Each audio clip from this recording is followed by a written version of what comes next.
যারা 2025 সালের উচ্চ মাধ্যমিক পরীক্ষা দিতে চলেছে এবং যাদের সাবজেক্ট আছে ফিলোসফি এবং যাদের খুবই অসুবিধা হচ্ছে এই সাবজেক্টটা নিয়ে, তার আগে প্রথমেই বলে রাখি যে সাবজেক্টকে যখন তুমি ভালোবাসবে সাবজেক্টও তোমায় ভালোবাসবে। মানে তুমি যদি সাবজেক্টকে অবহেলা করো তাহলে সাবজেক্ট নিশ্চয়ই তোমার কাছে এসে বলবে না যে আমায় পড়ো।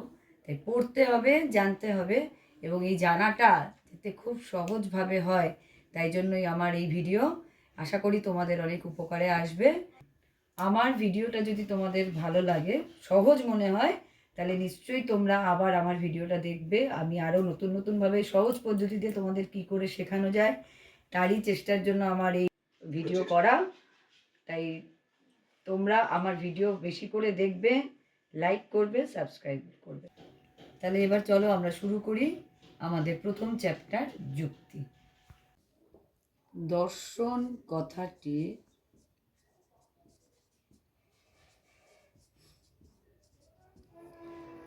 ইংরেজি প্রতিশব্দ হলো লজিক। ঠিক আছে, তো লজিক শব্দটি আবার এসছে, এটা একটা লজিক শব্দটি একটি গ্রিক শব্দ থেকে এসছে। গ্রিক শব্দ থেকে এসেছে বা উদ্ভূত হয়েছে, উদ্ভূত হয়েছে, সেটা হলো লজিকা।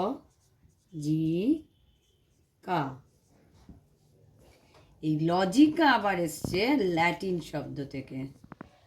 লজিকা এসছে ল্যাটিন শব্দ থেকে, সেটা হলো লোগোস। লোগোস, এই লোগোস কথার অর্থ হলো চিন্তা। লোগোস কথার অর্থ কি? চিন্তা। যার অর্থ চিন্তা। আর চিন্তা বলতে আমরা কি বুঝি? যেগুলো আমাদের মনের মধ্যে আমরা দেখি, যা যা জিনিসগুলো দেখি সেগুলো নিয়ে ভাবি, যেগুলো সেই ভাবনাগুলোকেই আমরা বলি চিন্তা। বা আমরা যেটা অনুমান করি, এই অনুমানকেই যখন ভাষায় ব্যক্ত করি তখন সেটা হয়ে যায় যুক্তি। তাহলে যে এই চিন্তা কথাটা আমরা ব্যবহার করি, চিন্তার বিশেষ একটি অর্থ হলো অনুমান করা। এই অনুমানটা যখন আমরা, অনুমানকেই আমরা বিচার করব যখন, তখনই সেটা হয়ে যাবে যুক্তি। তাহলে চিন্তার থেকেই, চিন্তা যখন বিচার করব,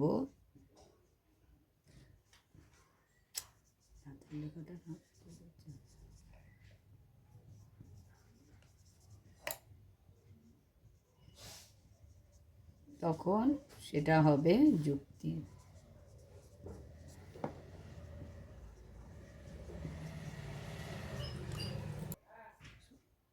ছোট্ট বন্ধুরা, চিন্তার সাথে কিন্তু আমাদের চিন্তার সাথে একটা অনুমানের একটা সম্পর্ক আছে। চিন্তার সাথে অনুমানের একটা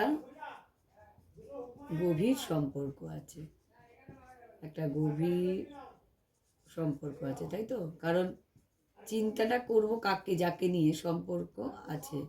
চিন্তাটা করব যখন অনুমান করতে হবে, এই অনুমান যখন করছি, এই অনুমানটাকেই আমরা যুক্তি বলবো। অনুমানকেই আমরা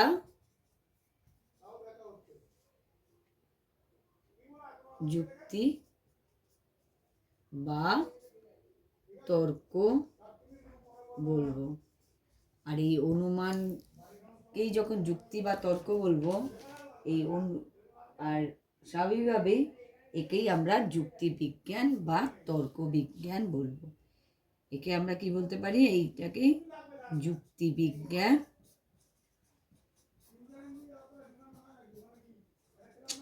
বা তর্ক বিজ্ঞান, যুক্তি বিজ্ঞান আমার লেখা বা তর্ক বিজ্ঞান।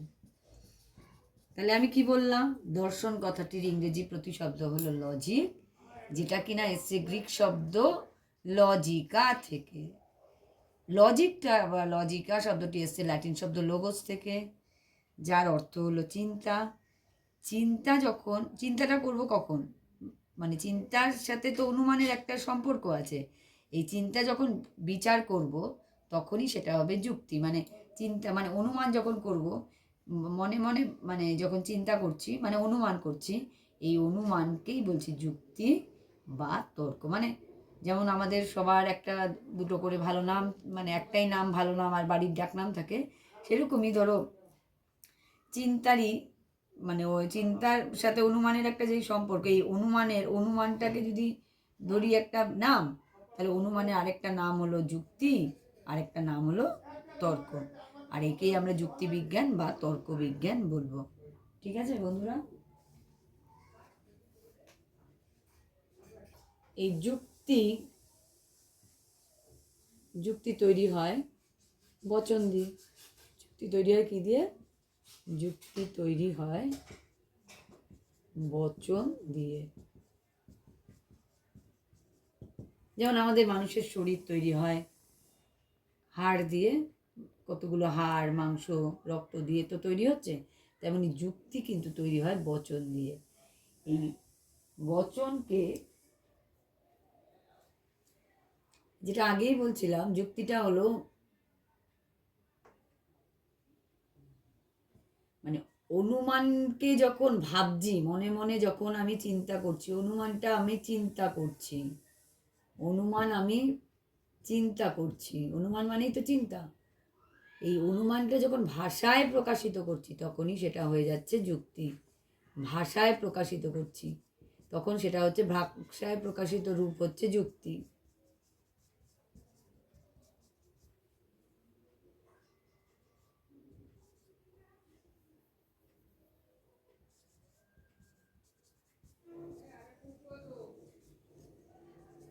এই যুক্তি তৈরি হয় বচন দিয়ে, যুক্তি তৈরি হয় বচন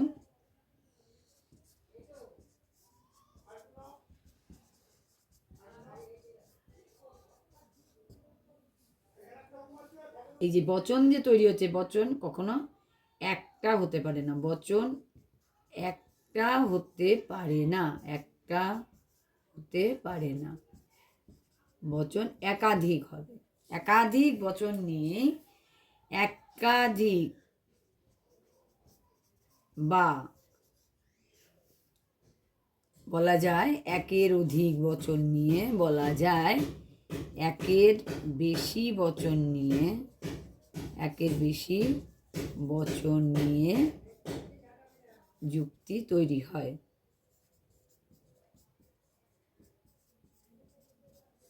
একের বেশি বচন নিয়ে যুক্তি তৈরি হয়।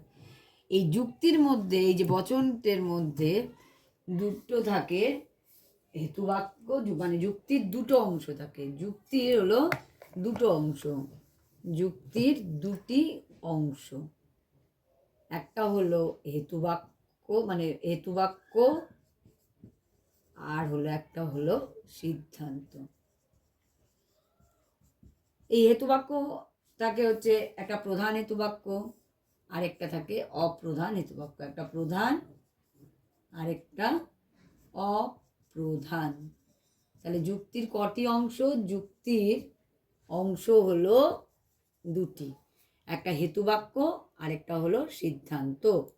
আর হেতুবাক্য মানে কটা হেতুবাক্য বা দুটো থাকে, একটা প্রধান হেতুবাক্য আর একটা অপ্রধান হেতুবাক্য। ক্লিয়ার? হেতুবাক্য আর সিদ্ধান্ত, এই যে এটি হলো যুক্তির অবয়ব, মানে কাঠামো। এটাকে যুক্তির কি বলবো? যুক্তির অবয়ব। যুক্তির অবয়ব বা কাঠামো। মানে যেমন আমরা দুর্গা ঠাকুরের কাঠামো দেখি, যে দুর্গা ঠাকুরটাকে প্রথমে একটা ওই বেত বা লাঠি দিয়ে একটা তৈরি করে, তার উপরে মাটির প্রলেপ দেয়। ঠিক তেমনই যুক্তিটা সাজাতে গেলে যুক্তির মধ্যে থাকবে দুটো হেতুবাক্য আর একটা সিদ্ধান্ত। ক্লিয়ার?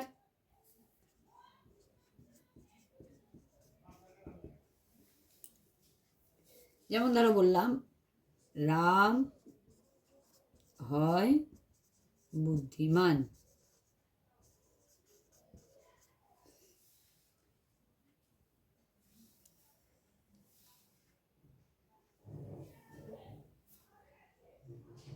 পৃথিবী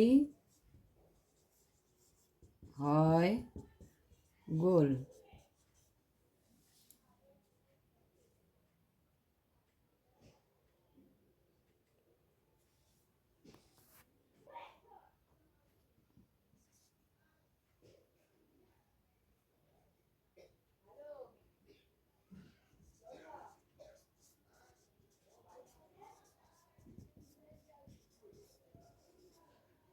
টেবিল হয় গোল। এই যে এইগুলো কিন্তু আমি যুক্তি বলতে পারবো না, এগুলোকে আমি যুক্তি বলতে পারবো না, যুক্তি বলা যাবে না, যাবে না। কারণ এগুলো দিয়ে আমি মানে কোনো একটার সাথে একটা কোনো সম্পর্ক কি তৈরি হচ্ছে? আমি এক একটা এক এক রকম করে বলছি, যে রাম হয় বুদ্ধিমান, পৃথিবী হয় গোল, টেবিল হয় গোল বা চতুষ্কোণ, যাই হোক, বা চৌকোনা, যাই বলি, তাহলে এই দিয়ে আমি কোনো যুক্তি তৈরি করতে পারছি না। তার মানে যুক্তি তৈরি করতে গেলে আমার কি লাগবে? পরস্পরের সাথে একটা সংযোগ লাগবে, যোগ লাগবে, না হলে যুক্তি মানে থাকবে। মোট কথা, যুক্তি তৈরি করতে গেলে তাদের মধ্যে মানে কোনো প্রকার সম্পর্ক না থাকলে, একটার সাথে একটা রিলেটেড না থাকলে, তাকে আমি যুক্তি বলতে পারবো না। তার যেমন উদাহরণ সমেত আমি বলতে পারি, যেমন এটার আসল উদাহরণ যেটা, যে যদু হয় মরণশীল।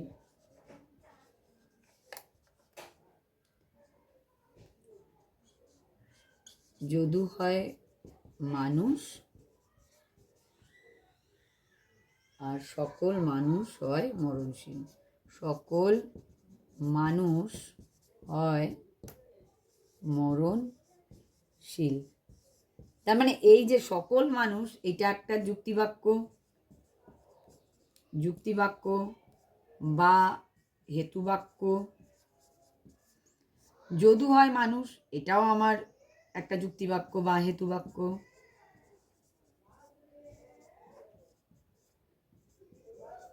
আর এই যে যদু হয় মরণশীল, এই দুটোর মধ্যে থেকে আমি কি সিদ্ধান্তে আসলাম? যে যদু যদি মানে সকল মানুষকে তো আমি মরণশীলের আন্ডারে ফেলেছি, কারণ সবাই মরবে, আমরা কেউ চিরকাল জীবিত থাকতে পারবো না। তা প্রত্যেক মানুষই মরণশীল, মানে প্রত্যেক মানুষই আমরা একদিন না একদিন মারা যাব। এবং তাহলে কি বলছে, যে যদি মানুষ হয়, তাহলে যদুও একদিন মারা যাবে, তাহলে যদুও হয় মরণশীল। আমি এই দুটোর উপরে ভিত্তি করে আমি এই সিদ্ধান্তে আসলাম। তাহলে এইটা আমার হলো সিদ্ধান্ত। তাহলে বোঝা গেল যে যুক্তি তৈরি হয় দুটো হেতুবাক্য আর একটা সিদ্ধান্ত নিয়ে। এই হলো যুক্তির অবয়ব বা কাঠামো।